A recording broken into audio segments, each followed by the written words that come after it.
Hello मित्रों, मेरे channel पर आप सबका स्वागत है।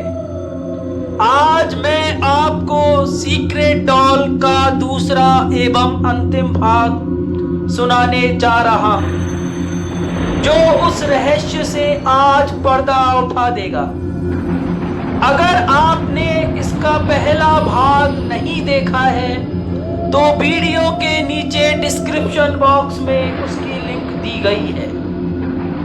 मैं आपको बता चुका था कि अचानक रात के 2 बजे कार्तिक ने देखा कि वो अपने महिपालपुर वाले घर में ही था।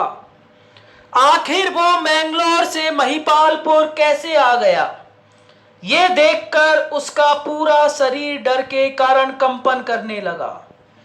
डर के कारण वो अपनी आंखें बंद करके बिस्तर पर ही लेटा रहा। कुछ देर गुजर जाने के बाद अचानक उसे दरवाजा खटखटाने की आवाज सुनाई दी। उसने हिम्मत करके देखा तो उसे अपनी आंखों पर विश्वास नहीं हुआ। वो वापस अपने मैंगलोर वाले घर पर ही था।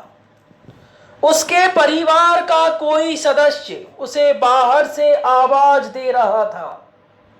वो जल्दी से अपने कमरे से बाहर निकला और परिवार के लोगों को जाकर बताया कि वो रात में 2-3 बजे अपने पुराने घर पर ही था, लेकिन किसी ने उसका विश्वास नहीं किया और उसे महिपालपुर वाली घटना को भूल जाने के लिए जोर देने लगे। उसी दिन रात को जब कार्तिक अपने बिस्तर पर गया तो बहुत डरा हुआ था। फिर से रात के लगभग 2 बजे उसे कुछ सुनाई देने लगा। वो अपने बिस्तर पर से उठा तो उसके होश उड़ गए। उसने देखा कि वो वापस अपने पुराने वाले घर पर ही था। अचानक उसे किसी के चीखने की आवाज सुनाई दी। उसने मुड़कर देखा तो उसे उसके बिस्तर के पास एक औरत का साया दिखाई दिया। ये देखकर वो डरकर दरवाजे की तरफ भागा, लेकिन दरवाजा नहीं खुला। अचानक किसी ने उसका पैर पकड़ा और खींचकर बिस्तर पर ले गया। अब कार्तिक चीखने लगा और रोने लगा, लेकिन कोई भी उसकी आवाज नहीं सुन पा रहा था।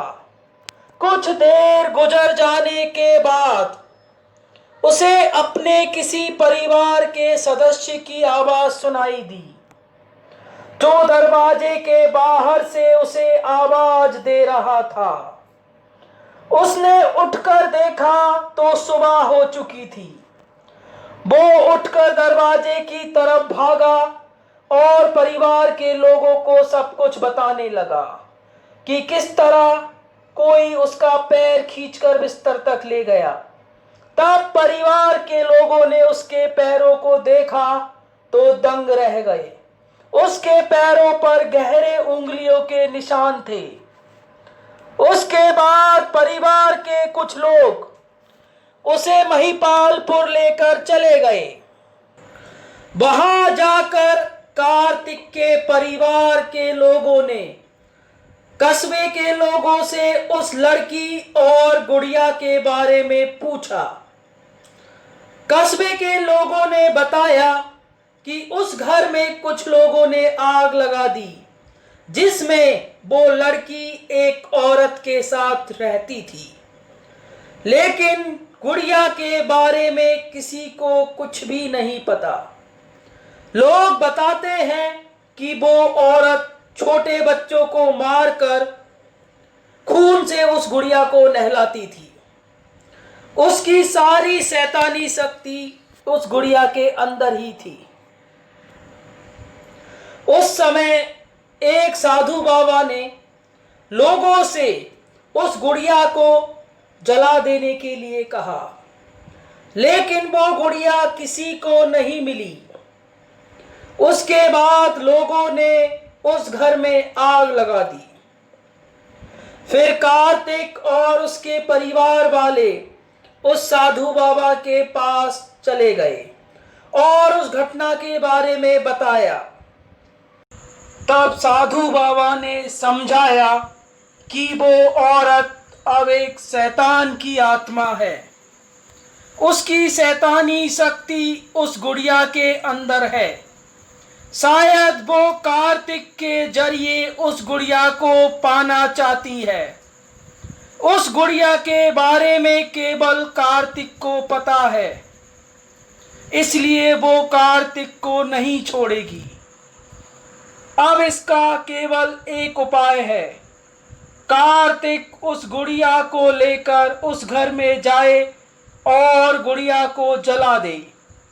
फिर साधु बाबा ने कार्तिक को एक तावीज दिया और बोले, इसे अपने पास रखना, तुम सुरक्षित रहोगे।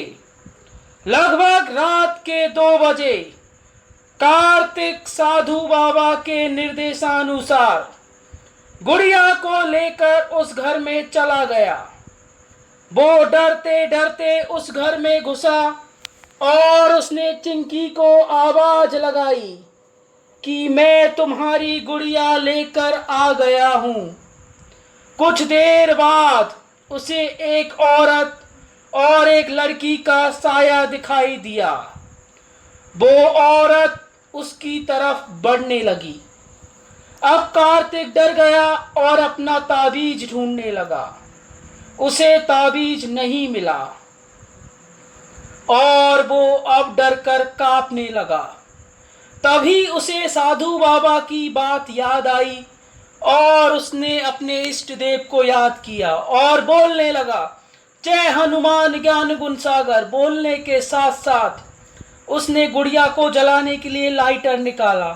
वो लगातार अपने इष्ट देव का स्मरण करता रहा। भूत पिशाच निकट नहीं आवे, महावीर जब नाम सुनावे। अब उस औरत का साया भी उसके सामने से गायब हो गया और फिर उसने गुड़िया को जला दिया और जल्दी से उस घर से बाहर आ गया। उसके बाद उसे कभी भी उस औरत और लड़की का साया दिखाई नहीं दिया। अगर ये कहानी आपको पसंद आई तो इसे लाइक कर दें और चैनल को सब्सक्राइब कर दें। नोटिफिकेशन के लिए बेल आइकन को प्रेस कर दें। धन्यवाद।